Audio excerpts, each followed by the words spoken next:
आज के दौरान ही जो पति होता है अपनी बीवी के आशिक को मौत के घाट उतार देता है।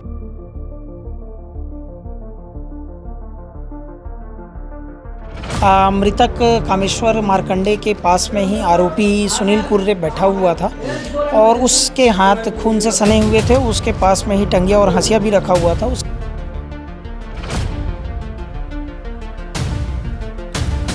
तब वो कहता है, मुझे इस मौत का कोई भी मलाल नहीं है। मैंने लाखों बार अपनी बीवी को समझाया है, अपनी बीवी के आशिक को समझाया है, मगर उसके बावजूद वो लोग मेरी बातों को गंभीरता से एक नहीं ले रहे थे। तो उस घटना को करने के बाद उसमें ऐसी कोई घबराहट नहीं थी या अन्य नहीं था उसको। अगर आप अपनी पत्नी को बार बार किसी व्यक्ति के साथ देखेंगे तो आप क्या करेंगे? आप सवाल पूछेंगे कि वो व्यक्ति कौन है। अगर बार बार वही व्यक्ति आपकी बीवी के साथ नज़र आता है तो आपके मन में शक की एक बीज पैदा हो जाएगी। वो शक की बीज आगे चल करके मर्डर और मौत का रूप भी ले सकती है। नमस्कार, सत्यम पांडे नाम है हमारा और आप लोग केपी न्यूज़ देखना शुरू कर चुके हैं। इस वक्त मैं थाना उतई में मौजूद हूँ। थाना उतई से एक मामला निकल कर सामने आता है कि ऐसा ही एक व्यक्ति, एक पति अपनी बीवी के ऊपर लगातार शक कर रहा था। शक ये था कि उसकी बीवी किसी अन्य मर्द के साथ अवैध संबंध बना रही है। इस पूरे मामले को जानने के लिए जब वो बीवी के फ़ोन को पकड़ता है और कॉल की रिकॉर्डिंग देखता है तब उसे कंफर्म हो जाता है कि सचमुच में उस व्यक्ति के साथ उसका अवैध संबंध है। पति का नाम है सुनील कुर्रे, जो कि 35 साल का है। बार बार अपनी बीवी को समझाइश देता है। समझाइश देने के बावजूद बीवी नहीं मानती है। उस व्यक्ति को भी, जिस व्यक्ति से उसकी बीवी का अवैध संबंध है, उसे भी समझाइश देता है। फिर एक दिन वो महका कला गांव में, जो कि उतई में पड़ता है, वहाँ उन्हें बुलाता है ग्राउंड में और बातचीत करने की कोशिश करता है। बातचीत के दौरान ही जो पति होता है अपनी बीवी के आशिक को मौत के घाट उतार देता है। उसके बाद मौत के घाट उतारने के बाद जब उसका हाथ खून से सना होता है, लाश के बाजू में बैठ जाता है। आसपास के लोग जब उसे देखते हैं, पुलिस को सूचित करते हैं। पुलिस मौके पर पहुँचती है, उसे पकड़ कर थाने लाती है और बातचीत विवेचना करने की कोशिश करती है। तब वो कहता है, मुझे इस मौत का कोई भी मलाल नहीं है। मैंने लाखों बार अपनी बीवी को समझाया है, अपनी बीवी के आशिक को समझाया है, मगर उसके बावजूद वो लोग मेरी बातों को गंभीरता से एक नहीं ले रहे थे।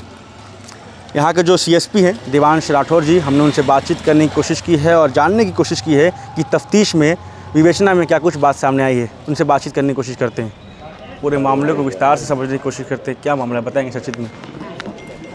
महका कला गांव की कल रात की घटना है, जिसमें सामान्य गांव में मारपीट होने की शिकायत आई थी, जिस पर 112 वहां उपस्थित हुआ था। उसके द्वारा फिर थाने को सूचित किया गया कि यहाँ ज़्यादा स्तर पे मारपीट हुई है और एक व्यक्ति पड़ा हुआ है जिसके पास हैवी ब्लीडिंग भी हुआ हो। तो जो हत्या की ओर संदेह कर रहा है, तुरंत थाने के स्टाफ भी वहाँ मौजूद हुए।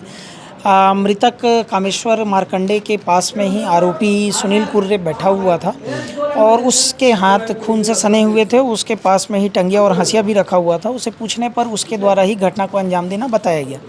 बाद में चश्मदीद गवाह भी आए और उनसे पूछताछ करने पर पता चला कि अन्य 2 लोग भी इस घटना में शामिल हैं।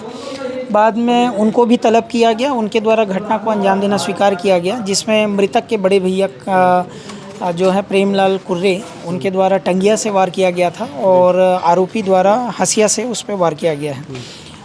पूरी घटना को अंजाम देने के पीछे की कारणों को जब जांच पड़ताल की गई तो ये समझ में आया कि अवैध संबंध थे, जिस पे कई बार इस आरोपी द्वारा रोकने का प्रयास किया गया था, लेकिन उस हरकतों में सुधार नहीं होने के कारण कल सामान्य लड़ाई झगड़े से जो शुरुआत हुई वो हत्या में तब्दील हुई।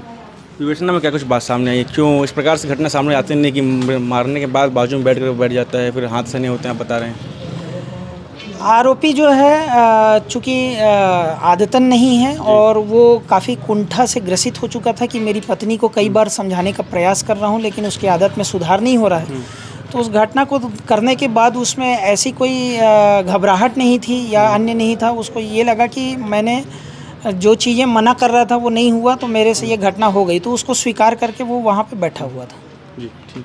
तो हमारे साथ सीएसपी देवांश सिंह राठौर जी हैं। जिस प्रकार से उन्होंने बताया कि अपनी पत्नी पे लगातार शक कर रहा था और शक के आधार पर जब लगातार बीवी को समझाता है, बीवी बात नहीं मानती है, तब हंसिया से जो उसका आशिक होता है, जो प्रेमी होता है, उसे मौत के घाट उतार देता है और मौत के घाट उतारने के बाद उसके हाथ खून से सने होते हैं और उसी स्थान पर जहाँ पर डेड बॉडी पड़ी होती है वहीं बैठ जाता है। लगातार दुर्ग में मर्डर के मामले सामने आ रहे हैं। हाल ही में हमने आपको एक खबर दिखाया था, गनियारी में पोती और दादी को किन्हीं लोगों ने मौत के घाट उतार दिया। हालांकि 4 लोगों को शक के आधार पर पुलिस ने हिरासत में लिया है, विवेचना चल रही है, मगर उस मामले में खुलासा अब तक नहीं हुआ है और अभी एक और मर्डर का मामला सामने आ गया है। तो क्या कुछ अपडेट रहेगा, आप देखते रहेगा KP न्यूज़। धन्यवाद।